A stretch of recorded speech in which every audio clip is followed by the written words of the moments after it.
한국도로교통공단 TBN 교통방송입니다. 생각만 해도 벅차오르는 2002년 한일 월드컵. 월드컵의 성공적인 개최와 4강 신화 뒤엔 대한민국의 첫 인상을 결정할 서울시의 대중교통 체계를 현대화하기 위해 노력한 사람이 있습니다.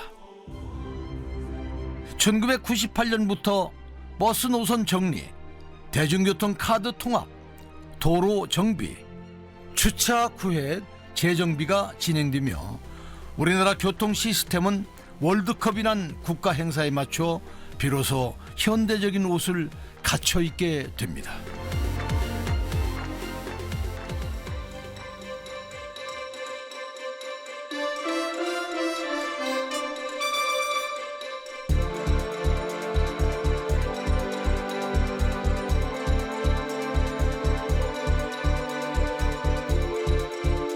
TBN 스페셜 도로 위의 숨은 영웅 70화 2002 월드컵 교통 현대화의 문을 열다. 대한교통학회 차동득 명예회장 5번째 이야기.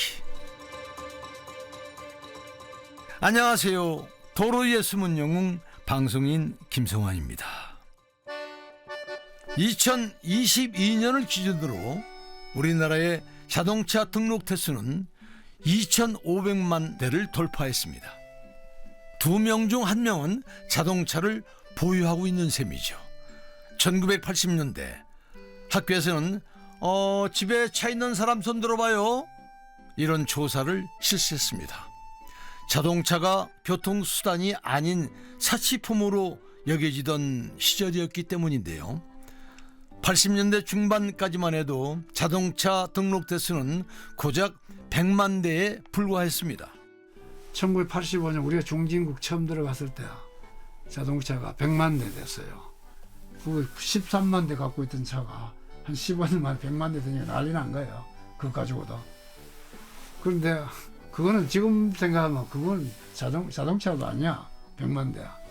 그런데 2000년 들어갈 때 우리는 그때 추정할 때 그 한 970만 대, 한 1000만 대쯤 될 거라고 했고, 그건 너무 많이 추정한다고 막 비난도 많이 받았는데 실제로는 1200만 대가 됐어요. 2000년에. 그리고 그때부터 뭐 자동차 계속 늘었어. 이제는 거의 많을 겁니다만 2500만 대 돼. 우리 국민이 5천만인데 2500만 대만 뭐 두 사람 앞에 하나씩 차를 갖고 있는 거 아닙니까? 좁은 국토에서 자동차는 넘쳐나고 있으니 도로를 아무리 넓혀도 교통 정체는 쉽게 풀리지 않습니다. 차 회장은 해법이 대중교통에 있다고 단언합니다. 대중교통 중심의 정책을 펴야 우리나라가 앞으로도 계속 발전할 수 있다는 거죠.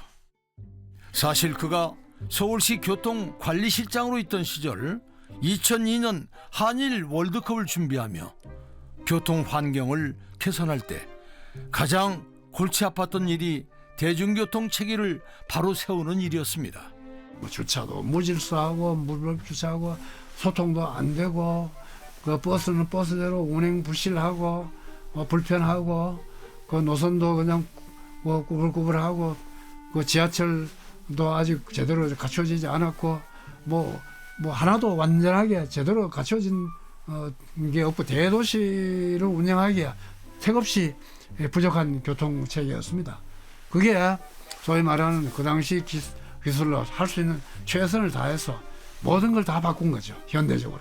지금 오늘날 우리 시민들이 누리는 이 모든 것들이 90% 이상이 그때에 시작됐다고 이렇게 보시면 되는 겁니다.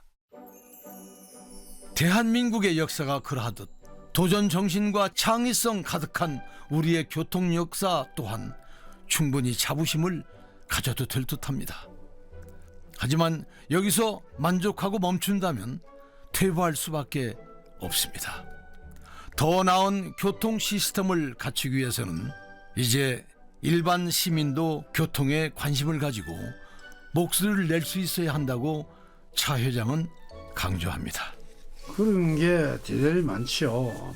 이 도시 교통하고 관계되는 건데, 지금 삼성역에 지하철 삼성역에 보면 서울시가 삼성역 광역복합환수센터가 이제 국토부로 지정을 받아가 공사를 한 지 한 1년 돼 갑니다. 거기다가 이것들 서로 연결하는 조그마한 경전철 타입의 지하철 위례 신사선이라고 위례에서 신사역까지 오는 거 그것도 지하로 오는데 위례 신사선은 아주 단거리 도시철도입니다. 이 주 역할은 강남 주변의 사람들 분산시키고 5개의 철도 서비스들을 갈아탈 수 있게 서로 연결하는 이런 시스템이 되는데 그렇다면 지가 가는 최종 목적지까지 거리가 짧은 건데 땅속을 너무 깊이 들어가면 불편해서 안 되잖아요. 땅 저 밑바닥은 지하 40m도 더 내려가요. 굉장히 깊이 내려가요. 그러면 이게 제일 지표에 가까운 데 있어야 되는데 우리 시민들이 이 문제를 제기해야 됩니다. 왜냐하면 이게 어디 국토부 겁니까? 이게 우리 서울 시민 건데. 시민 편의를 위해 만들어지는 교통시설 때문에 시민이 더 불편하게 될 수도 있는 것이 현실입니다. 이미 완공된 뒤에는 돌이킬 수 없는 대형 건설 프로젝트인 만큼 차 회장은 사업 초반에 많은 시민이 관심을 기울이고 바른 목소리를 내야 한다고 강조를 합니다. 미래의 대중교통이 더 편리해지기 위해서 말이죠. 아직 해결해야 할 과제가 많이 남아있지만 차 회장은 그래도 우리나라 교통의 미래가 희망적이라고 낙관하고 있습니다.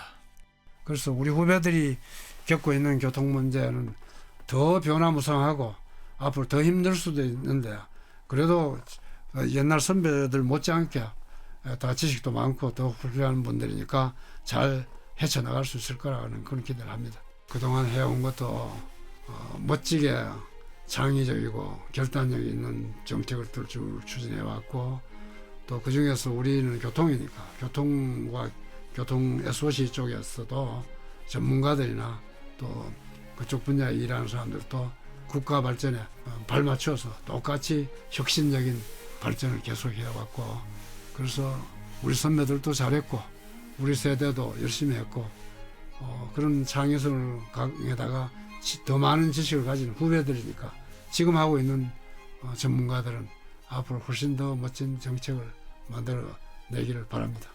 마지막으로 방송을 듣고 계시는 운전자 여러분께도 따뜻한 당부의 말을 전했습니다. 제가 교통 전문가로 평생 살아오고 저는 사실 많은 걸 해봤습니다. 도로나 철도 같은 이런 교통시설 계획하는 것도 해봤지만은 서울시의 교통 책임자로 만 4년을 그 복잡한 서울교통 문제를 해결하기 위해서 많은 사람들을 만나보고 많은 경험을 하고 그래서 제 자신도 길만 나서면 운전자가 되고 저도 교통법규를 지키려고 애는 씁니다만 가끔 저도 위반할 때가 있습니다. 그래서 길에 나서면은 정말로 위험합니다. 그래서 미국의 도로교통법을 보면은 운전 조작을 할 때 차선 변경을 하거나 어제 운전 상태를 바꿀 때는 앞에 꼭 단서가 붙습니다. 꼭 안전하다고 생각될 때 어떻게 하라 이래 됩니다. 그 안전하다고 생각을 언제 해야 됩니까? 내가 교통 환경을 바꿀 때 교차로에 금방 가든지 차선을 바꾼다든지 인터체인지를 빠져나간다든지 새로운 인터체인지 들어간다든지 하여튼 앞에 차가 있다든지 뭔가 상황이 조금이라도 바뀌면 늘 안전을 생각해야 되는 겁니다. 아무리 교통 시스템이 잘 갖춰졌다고 해도 운전자 스스로 안전을 지키지 않는다면 불행한 사고를 예방할 수도 완벽하게 통제할 수도 없습니다.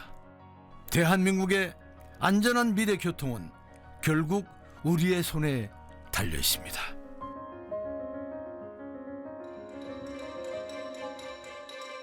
TVN 스페셜 도로의 숨은 영웅 70화 2002 월드컵 교통 현대화의 문을 열다 차동득 대한교통학회 명예회장 5번째 이야기를 마칩니다.